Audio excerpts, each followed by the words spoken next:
तो इस सेशन में हम देखेंगे कि कमोडिटी, हम डिटेल्स में जानेंगे कि कमोडिटी में हम ट्रेडिंग कैसे कर सकते हैं, इसमें पॉइंट वैल्यू क्या रहता है, उसमें जो मार्जिन रिक्वायरमेंट है वो क्या रहता है, किस में रिस्क हाई रहती है एंड किस में रिस्क लो रहती है, वो हम सब कुछ इस वीडियो में देखेंगे।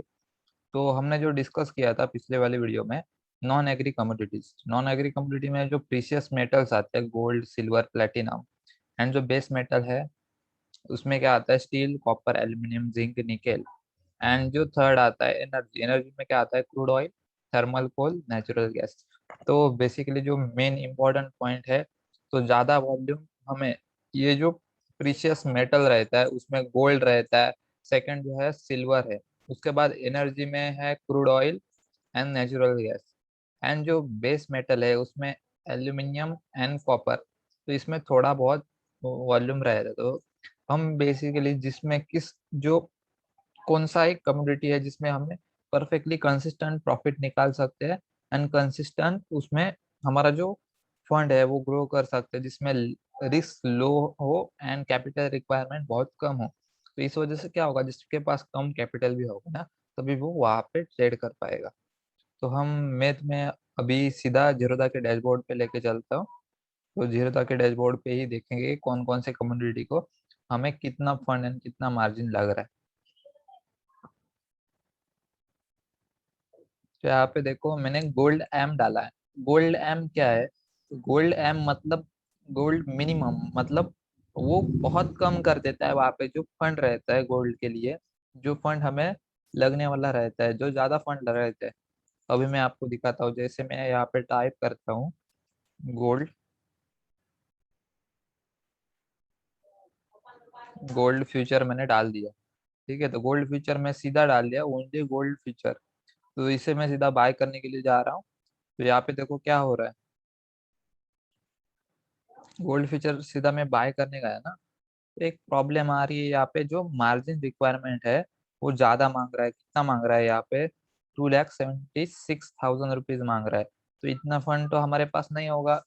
तो हमें क्या करना पड़ेगा, ये जो गोल्ड का जो फ्यूचर है उसका जो लॉट, जो one quantity is equal to 46,000 rupees है ना, तो उससे ज्यादा मांग रहा है। ठीक है, अगर आप कैलकुलेट करो तभी भी उससे ज्यादा मांग रहे हैं, तो वो हम कम कैसे करें। तो आपको यहाँ पे जाना है वॉच लिस्ट में and gold M October future डालना है, गोल्ड एम।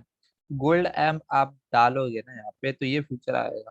ठीक है, तो पहले हम देखते हैं कि गोल्ड के फ्यूचर में हमें क्या जो डिफरेंस है दोनों में, गोल्ड के फ्यूचर में एंड गोल्ड एम के फ्यूचर में, दोनों में डिफरेंस क्या है। तो यहाँ पे देखो गोल्ड एम के फ्यूचर में, गोल्ड के फ्यूचर में 2,76,000 रुपीज आपसे मांग रहा है। ठीक है, और यहाँ पे क्या होगा, आपका 1 पॉइंट इज इक्वल टू, मतलब 1 पॉइंट भी ऊपर नीचे जाता है गोल्ड, तो आपको 100 रुपीज वहाँ पे जो पॉइंट वैल्यू है वो 100 रुपीज है। मतलब आप 100 रुपीज पर पॉइंट के हिसाब से हिसाब डाल सकते हो अगर आपने वन क्वांटिटी ली तो यहाँ पे देखो वन क्वांटिटी लेकर आपको इतना सारा फंड लग रहा है। तो हम क्या करेंगे, इसी को चेंज कर देते हैं, सीधा चला जाते हैं गोल्ड एम के फ्यूचर पे। यहाँ पे मैंने क्लिक कर दिया, तो यहाँ पे फंड कितना मांग रहा है, 42,000 ओनली मांग रहा है। तो गोल्ड एम के फ्यूचर में क्या डिफरेंस है, यहाँ पे पॉइंट वैल्यू कैसी है। तो हमने गोल्ड के फ्यूचर में देखा कि पॉइंट वैल्यू पर पॉइंट 100 रुपीज है। तो गोल्ड एम की जो पॉइंट वैल्यू है यहाँ पे पर पॉइंट 10 रुपीज, मतलब 1 रुपीज भी ऊपर चला जाता है तो आपको 10 रुपीज मिलेंगे। और इसके वजह से आपको क्या हुआ, यहाँ पे एक मार्जिन बेनिफिट भी मिला है अच्छा खासा। जिसके पास कम कैपिटल है वो भी यहाँ से कर सकता है। ठीक है, तो हमें गोल्ड एम हमेशा चूज करना है ट्रेडिंग के लिए। उसके बाद सिल्वर एम, सेम ऐसे ही करना है सिल्वर एम में भी। तो यहाँ पे देखो सिल्वर एम का जो पॉइंट वैल्यू है वो क्या रहेगा। ठीक है, तो सिल्वर एम का जो पॉइंट वैल्यू है वो 5 रुपीज रहेगा। कितना रहेगा, 5 रुपीज। अगर 16,324 को चला जाता है 23 से, तो आपको 5 रुपीज प्रॉफिट होने वाला है। ये सिल्वर एम है वो। और सिल्वर एम अगर आप ये छोड़ते हो, इसमें 34,000 फंड मांग रहा है, तो सिल्वर मिक में जाओगे यहाँ पे, सिल्वर एम आई सी, ये अगर बाय करने जाओगे तो आपको मिनिमम फंड देखो कितना मांग रहा है, ओनली 6,000 रुपीज मांग रहा है। तो इससे क्या साबित हो रहा है, हमें M I C and M, जो सिल्वर एम रहते हैं गोल्ड एम रहते हैं, उसमें ज्यादा हमें मार्जिन बेनिफिट मिल रहा है, जिसके कारण हम कम फंड में अच्छा खासा प्रॉफिट निकाल सकते हैं। ठीक है, तो हम ट्रेड करेंगे सिल्वर एम में, गोल्ड में, एंड जो हमारा रहता है क्रूड ऑयल, तो एंड नेचुरल गैस में भी हम कर सकते हैं। तो मैं ज्यादा फोकस करूंगा कि crude oil, gold and silver, ठीक है, तो इतना ठीक है हमारे लिए कि हम इसमें ट्रेड कर सकते। तो सेकंड चलते हैं, उसके बाद जिंक पे आते हैं। तो जिंक में भी अच्छा खासा वॉल्यूम मतलब रहता है, बट इतनी वॉलेटिलिटी नहीं रहती जिसके कारण ये ऊपर चला जाए नीचे चला जाए। तो आप सीधा जिंक डालोगे तो जिंक के जो फ्यूचर रहता है, यहाँ पे देखो 1,41,000 रुपीज मांग रहा है। क्यों मांग रहा है इतना? क्योंकि इसमें आपको लिवरेज प्रोडक्ट कुछ भी नहीं मिल रहा है, और इसमें जिंक का जो फ्यूचर है इसमें आपको 5,000 रुपीज पॉइंट वैल्यू है। मतलब 256 या 257 जाता है ना, तो आपको 5,000 रुपीज आपको यहाँ पे लॉस या प्रॉफिट हो सकता है। जिसकी पॉइंट वैल्यू सबसे ज्यादा है वो रिस्की समझो, और जिसकी जिसकी पॉइंट वैल्यू कम है एंड उसका मार्जिन रिक्वायरमेंट कम है, उसका उसमें हम ट्रेड करेंगे। उसमें हमें लो रिस्क मिलेगी हमेशा। एक चीज याद रखो, ठीक है। तो हम सीधा चलते हैं उसके बाद, निकेल हो गया, क्रूड ऑयल। ठीक है, तो क्रूड ऑयल हमें बाय करना है इंट्राडे में। तो इंट्राडे में क्रूड ऑयल में कितने मांग रहा है फंड? मिनिमम जो फंड रिक्वायरमेंट है 2,19,000 यहाँ पे फंड मांग रहा है। ठीक है, तो यहाँ पे क्रूड ऑयल का one quantity is equal to आपको 100 पॉइंट, मतलब एक पॉइंट वैल्यू यहाँ पे 100 से चलती है, मतलब 5,291 से 92 चला जाता है, तो आपको 100 रुपीज प्रॉफिट मिलेगा पर point. Point value crude oil की 100 रुपीज है। तो उसके बाद हम देखेंगे नेचुरल गैस। नेचुरल गैस में कितना फंड लग रहा है? तो 99,000 नेचुरल गैस में फंड लग रहा है। और यहाँ पे क्या हो रहा है नेचुरल गैस में, आपका जो पॉइंट वैल्यू है वो कितना है? 1,250। मतलब 1,250 एक पॉइंट से ऊपर नीचे करता है तब इतना आपको लॉस या प्रॉफिट हो सकता है। तो हमारा ज्यादा फोकस रहेगा gold, silver and crude oil. उसके बाहर मत जाओ, क्योंकि उसके बाहर के जो कमोडिटी है उसमें आपको परफेक्टली एक मार्जिन बेनिफिट हो, कंसेप्ट हो या वोलेटिलिटी हो, वो अच्छी खासी नहीं मिलेगी जो आपको गोल्ड में मिलेगी, सिल्वर में मिलेगी, क्रूड ऑयल में मिलेगी। वो आपको बाहर किसी में अच्छी खासी नहीं मिल सकती। ठीक है, उसके बाद चलते हैं निकेल।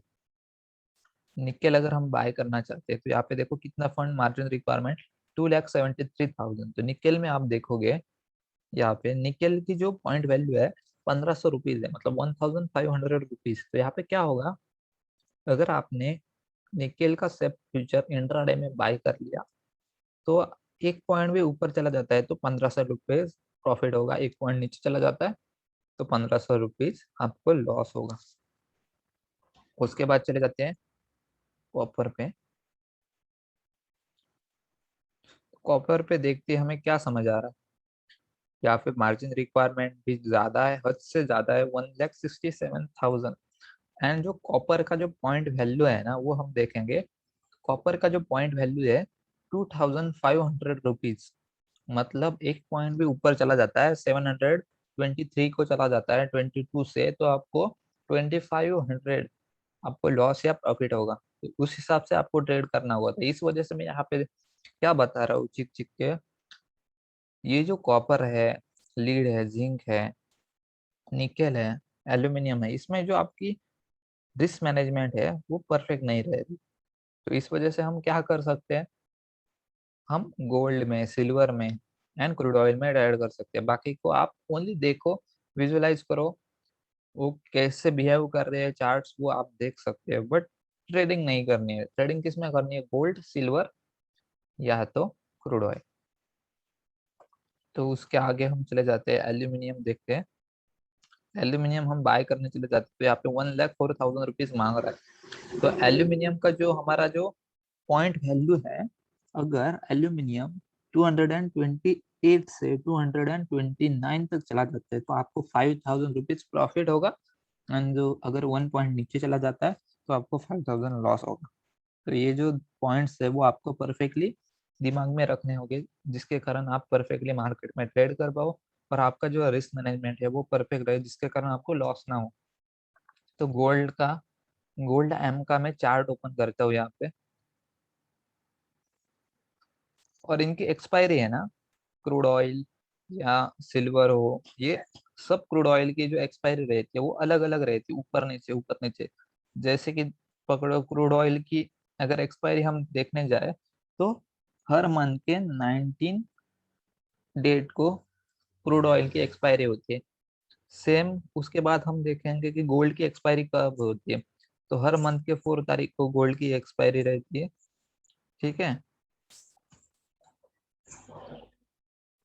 और सेकंड हम उसके बाद जो सिल्वर एमआईसी है उसकी जो एक्सपायरी रहती है, तो मंथ के 30 डेट को वहां पे एक्सपायरी रहेगी। तो हर एक जो कम्युनिटी है उसकी एक्सपायरी ऊपर नीचे होती रहती है, जिसके कारण आपको क्या रहेगा वहां पे फ्लक्चुएशन थोड़ा दिखने को मिलेगा। ठीक है। तो इसलिए हम क्या करेंगे, इसमें मैं आपको दिखाता हूँ कि कैसे प्राइस बिहेव करता है, ऊपर नीचे प्राइस कैसे मूव कर रहा है। तो टाइम फ्रेम थोड़ा बढ़ा देता हूँ।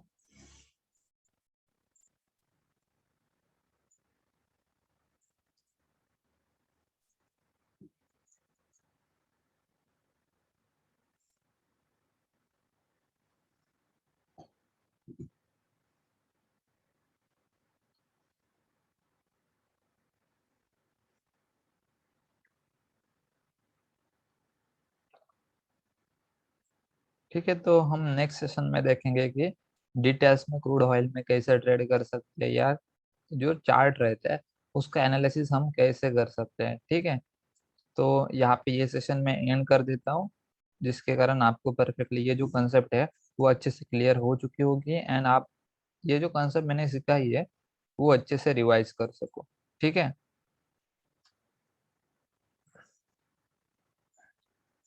तो सेशन एंड करते हैं यहाँ पे।